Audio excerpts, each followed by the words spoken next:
मुल्क में वक्फ क़वानीन में तरमीम से मुताल्लिक़ मरकज़ी हुकूमत क्या इक़दाम कर रही है, इन इक़दामात से क्या वक्फ इमलाक का तहफ़्फ़ुज़ मुमकिन हो सकेगा, एक सवालिया निशान है।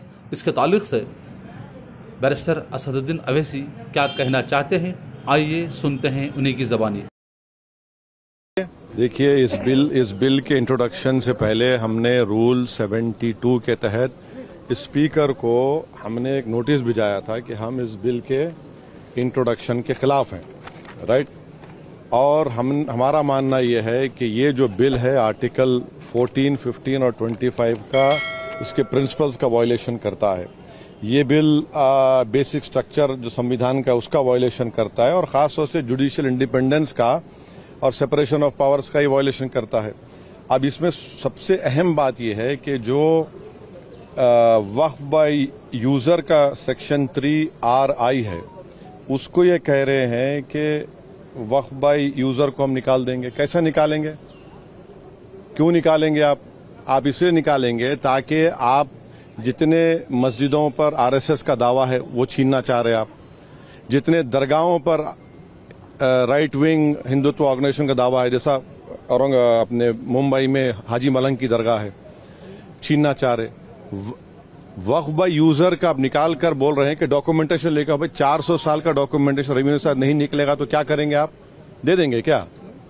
चेंज कर देंगे? ये एक सबसे बड़ा डेंजरस जो उसमें सेक्शन है। दूसरा, उसमें वक्फ अल औलाद का क्लॉज 4 का है। देखिए, भारत में जो कानून है ना, वो किसी को रोकता नहीं है कि वो अपनी प्रॉपर्टी को विल के जरिए डिस्पोज करे या किसी को गिफ्ट दे।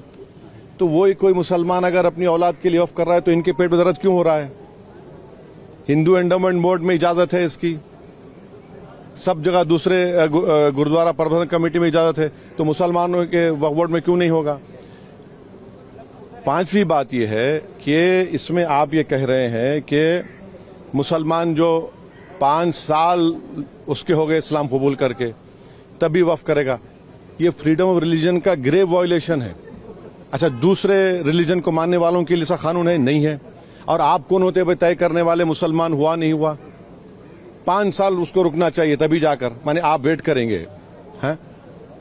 और ये और एक उसमें जो बात जो ऑब्जेक्शनेबल है वो ये है कि अगर कोई सेक्शन 61 में आपने डीएम को बहुत पावर्स दे दिए, अब डीएम कोई फैसला करता है वक्फ बोर्ड के खिलाफ, मुझे ट्राइब्यूनल जाना है। अब ट्राइब्यूनल पहले क्या था, एक जज था, डिस्ट्रिक्ट जज सीनियर CJ अपॉइंट, और 2 लोग थे। अब कह रहे हैं कि ट्राइब्यूनल में 2 लोग होंगे, रिटायर्ड डिस्ट्रिक्ट जज और एक ऑफिसर होगा, क्या होगा वो, ज्वाइंट सेक्रेटरी रैंक का। कोई ज्वाइंट सेक्रेटरी रैंक का ऑफिसर बैठकर रिटायर्ड कलेक्टर के खिलाफ ऑर्डर देगा? तो ये खुद अच्छा, और एक बात, कलेक्टर कैसे जज बनेगा? फैसला भी वही करेगा, जज भी वही करेगा। ये प्रिंसिपल नेचुरल जस्टिस के खिलाफ है। तो इसमें कई सेक्शंस हैं जो खतरनाक है, कई जो वक्फ बोर्ड के फेवर में नहीं है, वक्फ को खत्म करना चाहते हैं। तो सरकार की दलील ये है कि सब दलील झूठी है। जो कि वक्फ बोर्ड एक वो जो बोल रहे हैं ना, वो गांव डिक्लेयर कौन किया, वो बताएं देश को। वो गांव डिक्लेयर अगर हुआ है तो वक्फ बोर्ड पे नहीं बोलने पे नहीं हुआ है, इसलिए हुआ है कि सर्वे कमिश्नर की रिपोर्ट आई, उसके बाद गजीट इशू हुआ, और गजीट के लिए 1 साल का टाइम मुसलमानों के लिए, नॉन मुस्लिम के लिए कभी भी टाइम है। आप उसको ऑब्जेक्ट करिए ना।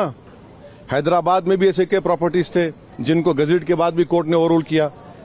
आप मिसालें दे रहे हैं। ये सुनेरी बाग की मस्जिद का अगर डॉक्यूमेंटेशन लाओ, कहां से लाएंगे बताइए? मेरे पास तो मंत्र शंतर नहीं है कि 200 साल पुराने के मरने वालों की रूहों को बुलाकर मंत्री जी के पास ले जाऊं कि देखो ये रूह है और ये कह रही कि वक्फ है। ये क्या बात कर रहे हैं? तो ये लेजिस्लेशन नहीं है, वक्फ को बुलडोज करके खत्म करने का, मुसलमान इजाजत लूटने का है। को गया है, आप लोग विरोध कर रहे थे, आपको लगता है कि जेपीसी से ये अभी इतना जल्दी बोलना गलत होगा। जेपीसी का भी स्पीकर साहब उसको बनाएंगे, क्या होगा देखते हैं।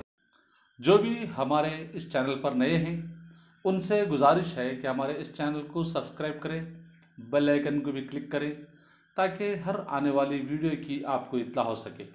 हमारे वीडियोस पर अपने तासुरात का इजहार भी ज़रूर करते रहें।